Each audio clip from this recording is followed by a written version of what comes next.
Eu não vi até hoje, nesses anos que eu atendo em clínica, uma criança sequer que venha com um diagnóstico de transtorno de déficit de atenção com hiperatividade, que tenha esse problema, esse transtorno, e que não esteja ligado às questões familiares.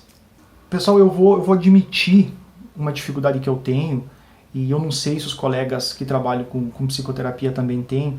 Sempre desencadeia uma certa angústia quando eu sei que eu vou receber pais com crianças, porque eu sei da dificuldade que é de conscientizar esses pais que eles são partes do problema. Não estou aqui numa posição de julgar, né, de culpar pais, mas é muito complicado quando os pais não queiram se responsabilizar sobre o problema, que são partes, que a gente precisa entender o que está acontecendo com essa família.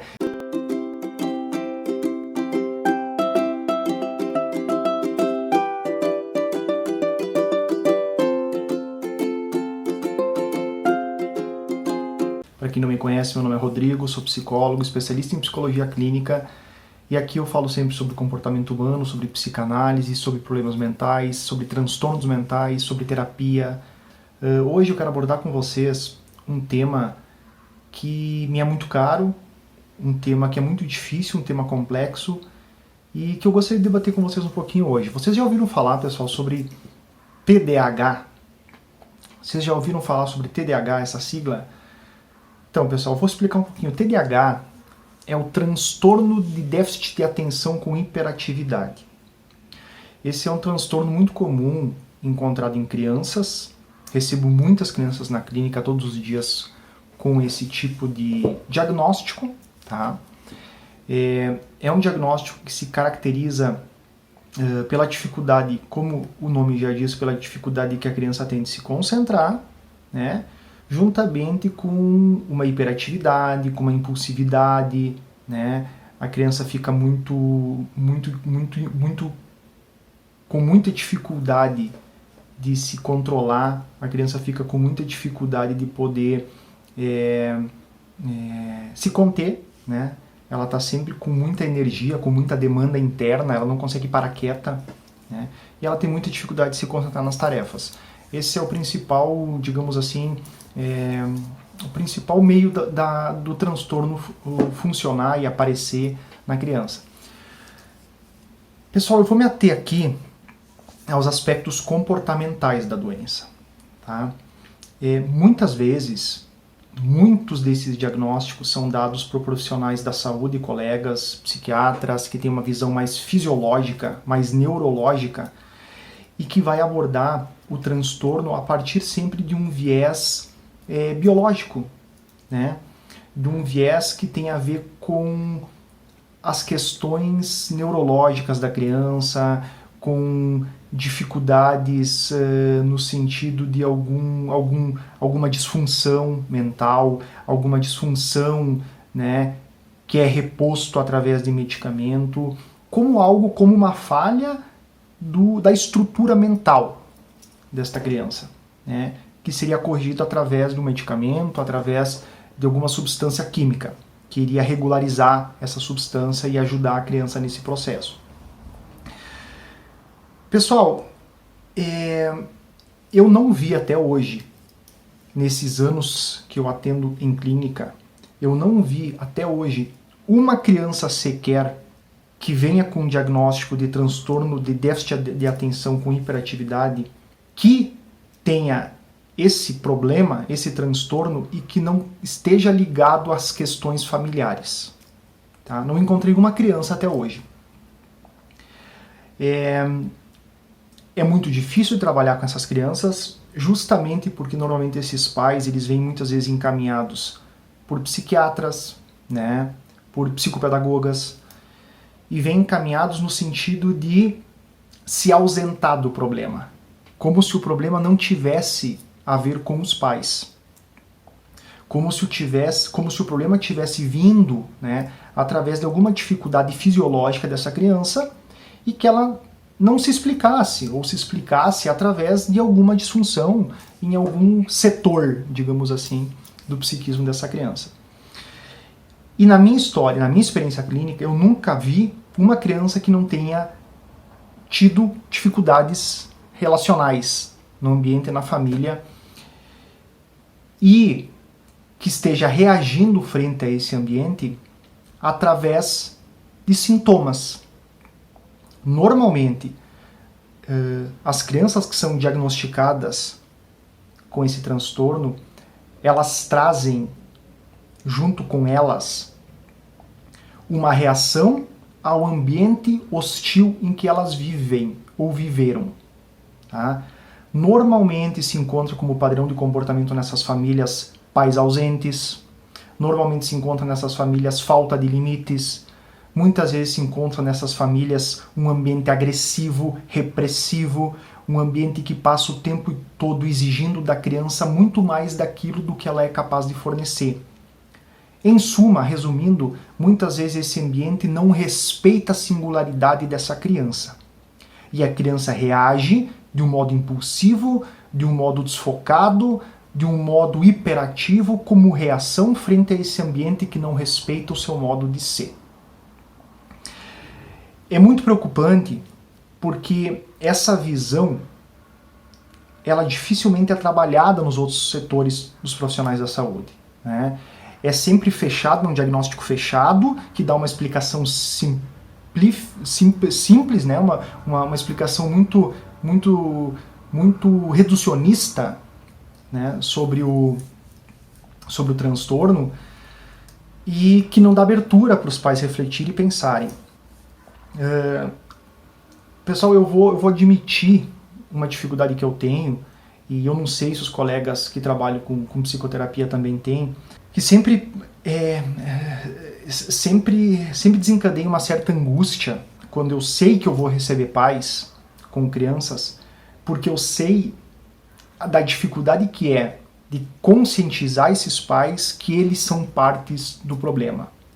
Não estou aqui numa posição de julgar, né, de culpar pais, mas é muito complicado quando os pais não queiram se responsabilizar sobre o problema, que são partes, que a gente precisa entender o que está acontecendo com essa família. E não é incomum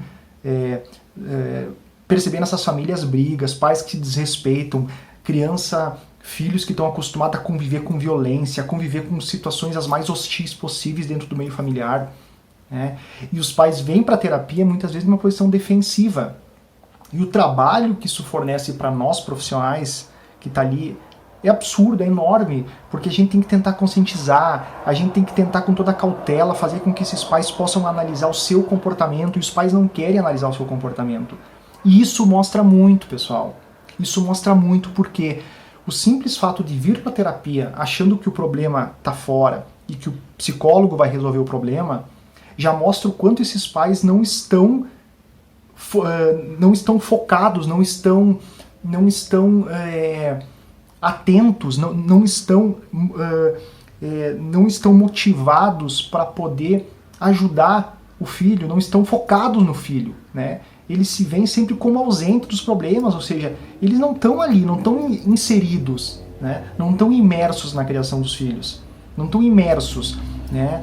E essa posição de jogar para o profissional, essa posição de se colocar resistente ao processo, essa posição de achar que o problema está fora, essa situação é muito difícil, porque esse é um dos grandes motivos que antes de a gente poder trabalhar com a criança, a gente precisa fazer sessões com os pais. Por quê? Porque a gente precisa ver quantos pais estão engajados, o quanto esses pais estão aptos a alterar o ambiente, o quanto os pais estão aptos a se analisar para que a criança possa, né, evoluir.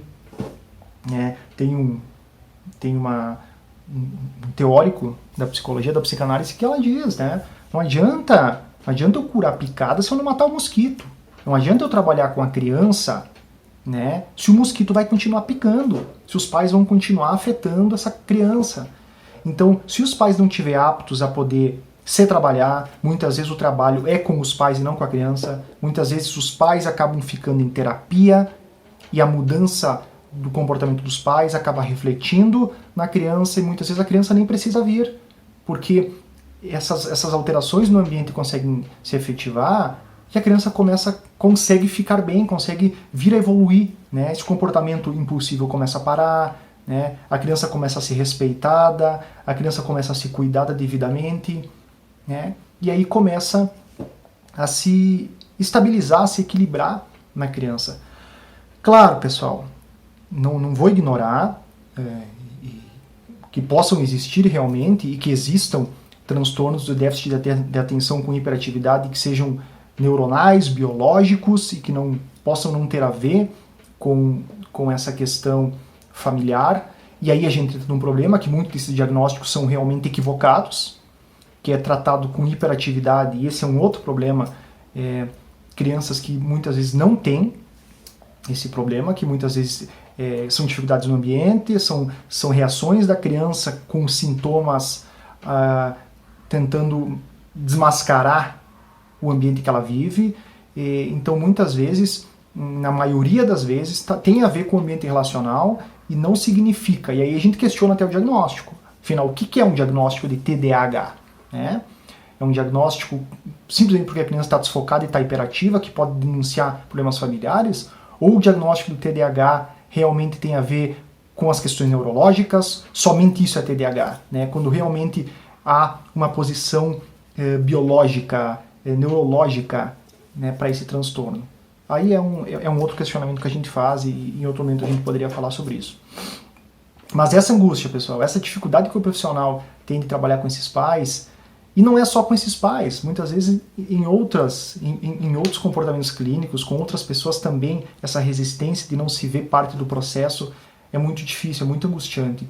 E até solicito para os profissionais, dos colegas profissionais que me assistem aqui, que vão ver esse vídeo, que comentem, né, sobre a sua experiência diante desse padrão, né, comportamental que os pais têm diante das crianças que vão até os atendimentos psicológicos.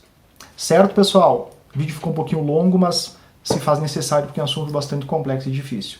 Certo? Curtam, compartilhem, comentem. Se vocês sabem de alguém que passa com essas dificuldades, que tem essas dificuldades, que enfrenta essas mesmas dificuldades com filhos, enviem o vídeo, né? Eu acho que é sempre legal que a gente possa levar conhecimento às pessoas, destruir crenças, né? Poder traduzir essas questões que às vezes as pessoas têm uma visão muito fechada sobre aquilo e normalmente estão deixando de procurar ajuda, auxílio, aonde de fato elas podem ser ajudadas. Tá bom? Um abração, um bom final de semana a todos. Valeu, até mais!